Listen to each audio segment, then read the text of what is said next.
you are in the 12 Roger Penske Mobile One car, and you're going to win Phoenix. Brother Rusty's behind you, and he's not going to pass you. He can't get past you.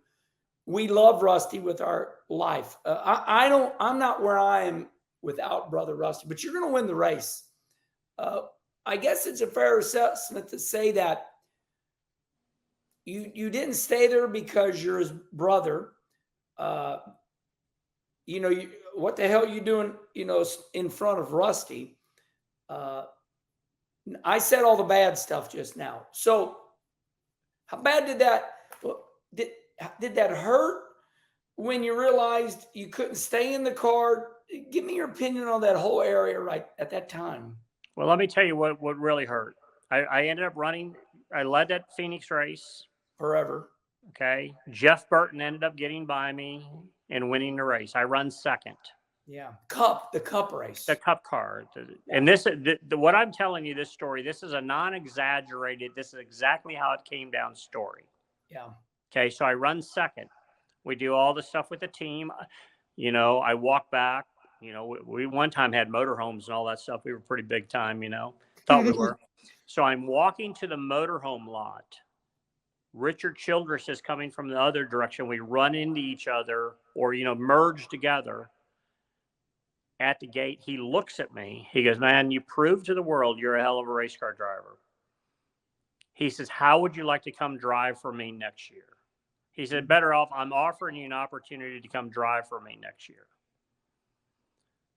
I says, Richard, I would love to. I says, but I was told the other day, 2 weeks ago, that I was going to drive this 12 car again next year. Mm.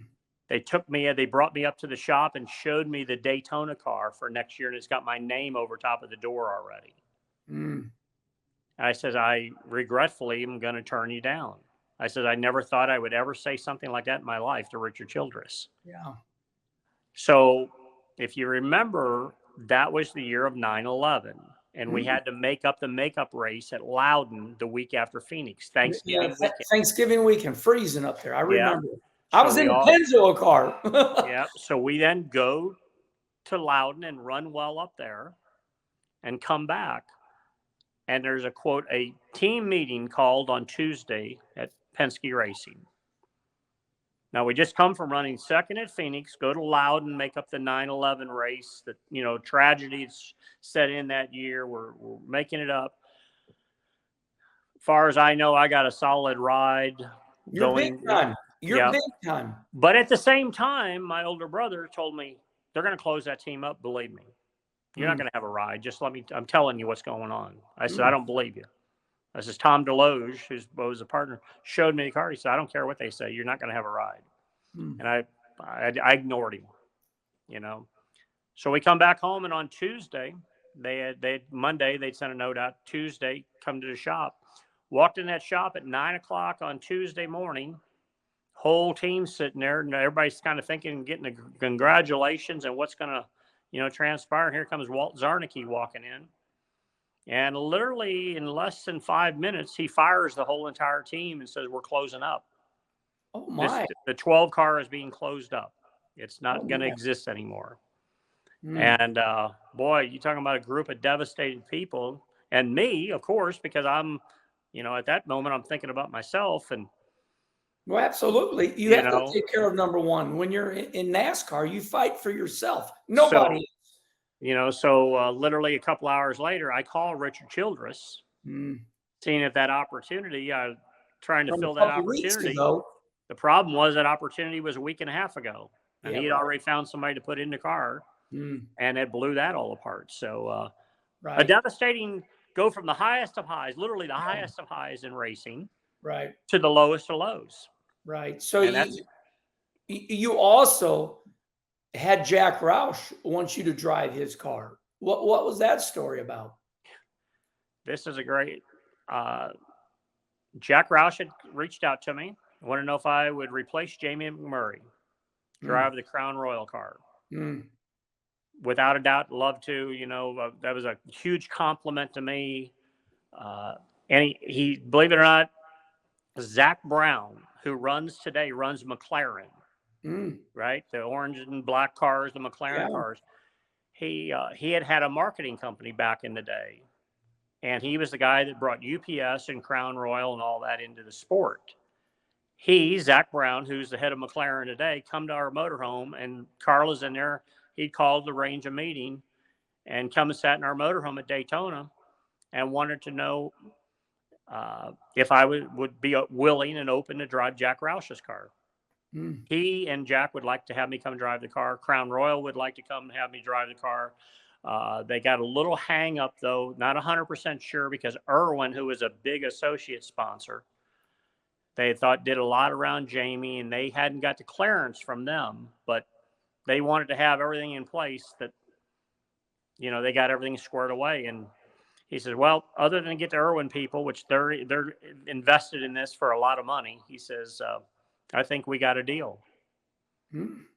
Only to come back and say, we can't get the Irwin people to change. And I'm sorry, that we can't live up to the deal. Right. Yeah. And so, you had all those deals that are close, had opportunity, thought I was going to go drive for the Wood Brothers at one time, went to the Wood Brothers. Jack Roush called me. Actually, Jack sent me to the Wood Brothers, called me and says, hey, go up there and visit with them. And so I went to Stewart, Virginia, sat down, left there thinking I'm, the old story. The Wood Brothers. Right. The most famous team in NASCAR. Yep. And then it comes back to, well, they've somehow, Ford Motor Company wanted Ricky Rudd. So they went after Ricky and found the money to hire him. And, well, so, let me make you feel a little bit better. My career was over too. And I jumped in that Pennzoil car, set quick time at Rockingham, outwon the damn race. And, it is what it is. And that's the way these stories are pretty incredible to look back, because when we listen to the Dale Jr. podcast, he does this just about every show now, where, Dale Jr.'s become very famous. It's kind of like that little children's rhyme. Dun, dun, dun, dun, dun. Dun, dun. So the Dale Jr. podcast now has these people in, Tony Uri Jr. And it's like, oh, damn. So that was the story 20 years ago. It is a shame that, but Mike, it's credit to you.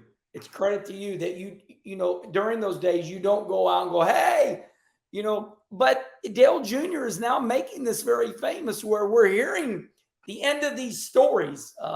Are you watching those stories on Dale Jr. podcast? A little bit, but I got to share. You mentioned Dale Jr. and I have to share this because this was just a highlight, another highlight in my career that hardly anybody knows anything about. Yeah, tell us. Okay, so I'm driving the number 9 car for Barry Owen. Oh, I'm at Bristol Motor Speedway.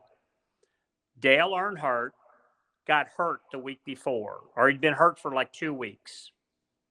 Right? He's been hurt. Like really bad hurt. And all of a sudden, one of the guys from Richard Childress Racing comes over to me. Danny Lawrence is who it was. I remember Danny Lawrence comes over. He says, hey, Earnhardt wants to see you in his trailer. Can you come over there? I'm driving for Barry Owens in a 9 car, FDP car. It's like, sure. I go over there. I walk up front. And I so remember, Teresa Earnhardt was sitting there. Dale was laid up on the couch. And then Richard walks in. And Dale looks at me and goes, look, I'm hurt. He says, and I might have to get out of this car tomorrow night. And I need somebody that will drive this thing. And I think you're the best person in here to drive it. He says, but you got to promise me, that is, if you want to do it, you won't make an ass of yourself. That's exactly what he said. Don't make an ass of yourself. I says, well, first of all, thank you very much. I mean, for considering me, there's 40 other Busch drivers over there, right? Yeah. And they come and get Mike Wallace. Richard says, man, we're all good. Everybody's great. We're looking forward to it. And I still remember this. He looks at me. Dale looks at me. Dale Earnhardt himself. He goes, all right, go out there, fit yourself in that car, see if you can change in and out of it. He says, once you get settled in, you take that thing out and practice some. What track was this? That was at Bristol Motor Speedway. Oh, damn. And I got a picture of me sitting on. So let me fast forward. So we set the car, everything. I'm going to make it fit regardless, right? Oh, hell yeah. It fits. And, Chocolate Myers walks up to the window and he said, all right, they told me you're supposed to practice. Tighten up and go out there. I practiced the 3-car of Richard Childress's. That's big. Dale Earnhardt. So That's we come big. back Sunday, but now this time Dale Earnhardt, I still have it in my closet. I have it in a drawer up. I got a GM Goodred shirt that's got Dale E. wrote in the collar of it. I'll be damned. He says, here's a shirt and here's a hat. He says, wear your race. Now, this is Earnhardt telling me. He says, wear your normal uniform. That was a Heilig Myers uniform or FDP uniform I had at that time. He says, put this shirt on. It was a black GM Goodred shirt and the hat. Leave your uniform down and sit up on top of the pit box. Oh. So there's this cool picture of me sitting there. I'm like a damn star, man. Yeah. But Chocolate comes up to me at the start of the race. He goes, where's your street clothes at? I said, oh, he ain't getting out. He goes, you might as well go get them damn things. He says, he's not going to get out of that car. I said, no, he said he was. He says, I'm telling you, he's not going to get out. He's going to end up laps down, and he's not going to get out. But thank you for being here. So the end of the story was he ended up 9 laps down, but he wouldn't get out of the car. Yeah. But he asked me to drive the car, and I practiced the car. Well, Dale Sr. and Rusty were a lot alike. They didn't like teammates, and they didn't like anybody on their turf. We all know that Dale Sr. didn't like Mike Skinner just being around him. He probably liked Mike, but just like get away. I think that's from being born in the 50s, something like that. I'm the man, don't be around me. And I think Rusty and Senior were a lot alike. Yeah. Then the other story with Earnhardt, and since we're on him, I was driving Barry Owens' car at Charlotte. He had his own Busch car. We started on restart came. Yeah. He's leading the race. I'm running second. I drove down in turn 3 and literally hit him in the left rear quarter panel and spun Dale Earnhardt out. Damn. It's like, oh, hell, this is going to be bad, bad, bad. Yeah. So we finished the race, and I go find him. I don't let no grass grow. I'm beeline down. Where's Earnhardt at?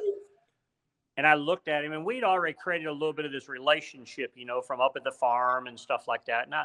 And I said, man, I am sorry. I am really sorry. He looked me square in the eye, just as nice as can be. He says, did you mean to do it? I said, well, hell no, I didn't mean to do it. I was just racing hard. He says, we're good then. And that was it. Well, that's how he spun everybody else out. He didn't mean to do it either. Yeah, but it was not like you're a little jerk or a little ass or anything. It's just like, Yeah. Did you mean to do it? Nope. And man, these are great stories. Yeah.